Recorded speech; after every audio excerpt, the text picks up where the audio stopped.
party affiliation. Elmore, she is a political surrogate for Donald Trump, and she was also deputy press secretary of the Republican National Convention, and we have So I know you get this question a lot, but how can you represent a man who has said such nasty and derogatory things about women? He has called women pigs and bimbos and dogs. How do you defend that?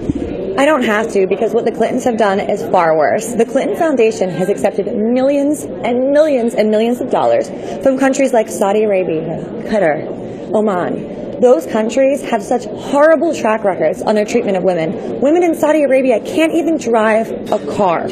So that, to me, is far more alarming than a few silly little names directed at some of Donald Trump's adversaries.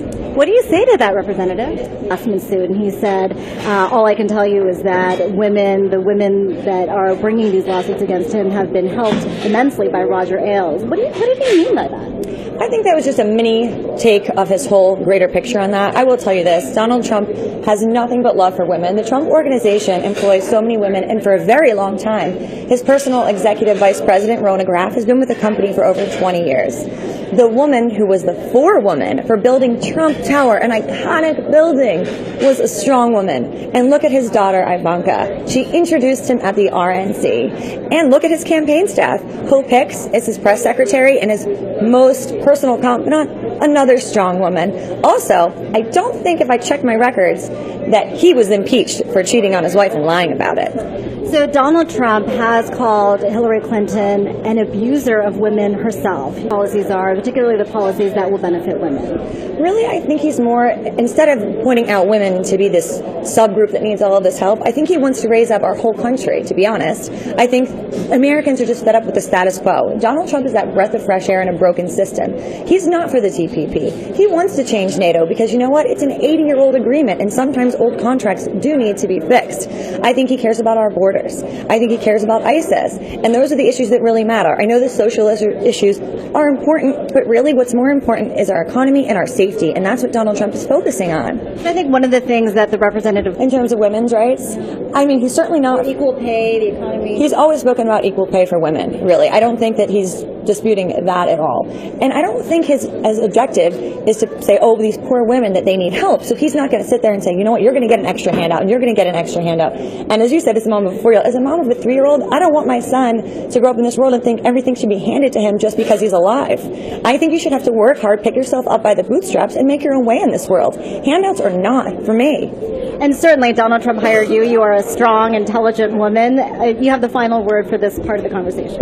You know, the liberal media creates a bit of a false narrative that women aren't for Trump and that he doesn't have the support of women, LGBT, or African Americans, and those statements are just not true. The latest poll numbers by the LA Times show that Donald Trump is up by 7%. World-renowned statistician Nate Silver said if the election was today, Trump would win by 15%. So guess what? This is real. Donald Trump is a real contender. So the people that don't think that it's happening, it's happening. So I think the liberal media and that false narrative, they're scaring people into not voting for him or scaring people into thinking he doesn't like anyone but white Anglo-Saxon Protestant males. It's just simply not true. So I'm sorry, the statistic you gave about women who support Trump, one more time? Oh, it wasn't women. It was just general. It was the LA Times poll that said Trump is up by 7% as of today.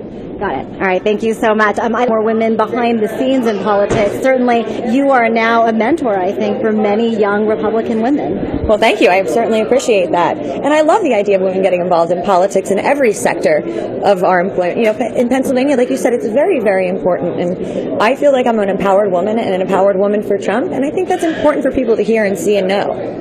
Anything else you'd like to add? Oh, you asked for a statistic on women. I got one for you. Okay. Different from the one I gave earlier? Yes, I think so. And you tell me if I don't know. We call it the Trump bump. After his convention, we saw that the women supporting Trump is up by 6%, from 36 to 42%. Okay. Yeah, I mean, the statistic I was giving is that normally women without college degrees support the GOP nominee by double digits. But in this case, it is only by 3 percentage points. How do you explain that? You know, this election cycle is completely different because we have a completely different candidate, i.e. Donald Trump. So I think looking at past statistics, or even from a few months ago, things are changing so rapidly that it's really hard to explain or compare because Donald Trump has shifted the paradigm. Thanks a lot, Erin Elmore. Representative, any last final